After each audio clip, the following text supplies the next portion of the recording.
Kakadosh, discussion about Nimo Tovot, Shutar Mansur Shlita. We're just continuing with the halachot of Sefirat Haomer.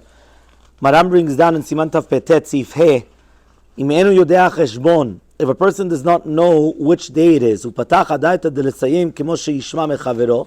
So therefore, what happens is he starts the bracha, and then he wants to hear what his friend is going to say. Veshatak Ad Sheshama Mechavero Vesiyem Kamo, and then he keeps quiet. He hears what his friend says, and then he finishes with him.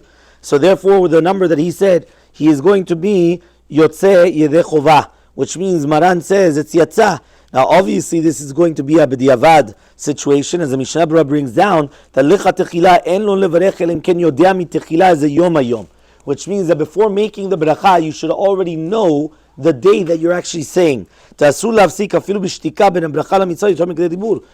allowed to make a hefsek, right, more than Kedei Dibur. And the fact that a person is going to come and say Ayom, whatever, Shmona Yamim LaOmer, that's already more than Kedei Dibur. It's already going to be that amount. So therefore a person should be careful. That is, by the way, one of the reasons why the Shliach Tzibur does it first, and then everybody does it afterwards. If you remember, we already mentioned in the first halachot, since it's written Usratem Lachem, the Shliach Tzibur is not being Motzi the Chovah, everybody in the Kahal. He's only will be maybe being Motzi the Chovah, the people that have a questionable whether they can make a bracha or not. There he could be Motzi Otam the Chovah. But everybody else, at the Lechatechila, they have to make their own bracha. He's not being Motzi Otam the Chovah. So why is it that the Shliach Tzibur does it first, and then everybody should do it together at the exact same time? But this is one of the reasons, because is that everybody should know where they're counting, what they're counting. So therefore first comes the Shliach Tzibur, and he's the Moreh Derech, just like a very famous halakha, and it's actually Shulchan Aruch Mefurash, and a lot of Shulchet Tzibur, they don't know halachot. So one of the halachot it's brought down in Shulchan Aruch, that the Shliach Tzibur has to say Shema Yisrael out loud. Why does the Shliach Tzibur have to say Shema Yisrael out loud? Because he's the one that's directing. He's the director. What does that mean? He has to come, he has to direct the Kahal and what they're doing. So it cannot be that everyone's saying Shema and you don't hear the Shliach Tzibur, and all of a sudden you just hear the Ve'avta from the Shliach Tzibur onwards. Even the Shema Yisrael in itself has to be said out loud by the Shliach Tzibur in order that everybody knows and everyone's on the same pace. And the same goes with everything else throughout the Tefillah. I once actually heard from my great uncle, Alav Shalom, the minhag was to put down our voices, right, by Vecharaf Hashem. Some people even do by Hishamru Lachem.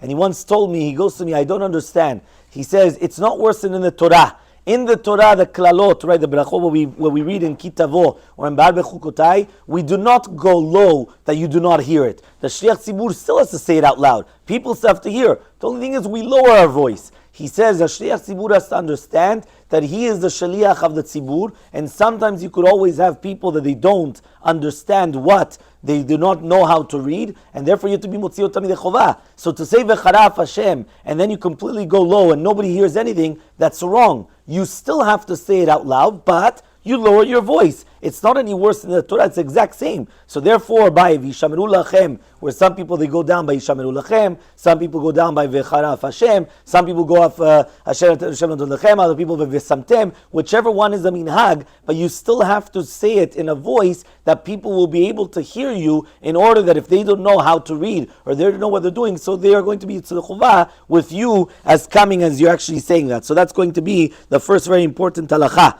So that's going to be Sif He in the Shulchan Aruch. Sivav says, "Im patach ve'amar Baruch Ata Hashem Elokeinu Melech Haolam, adai tedelem hayom arba." Shu savur shem arba. Imagine right now you come and you say Baruch Ata Hashem Elokeinu Melech Haolam. You thought it was the fourth day of the Omer, and now you remember v'niskar, and you remember and you finish that it's going to be the fifth day, and it is the fifth day. Or ibcha, the exact opposite. You started thinking it was the fourth day, right? Delem arba, and you made a mistake, and then you finish on the fifth day. Eno chozer. Here you do not go back and you do not make a beracha.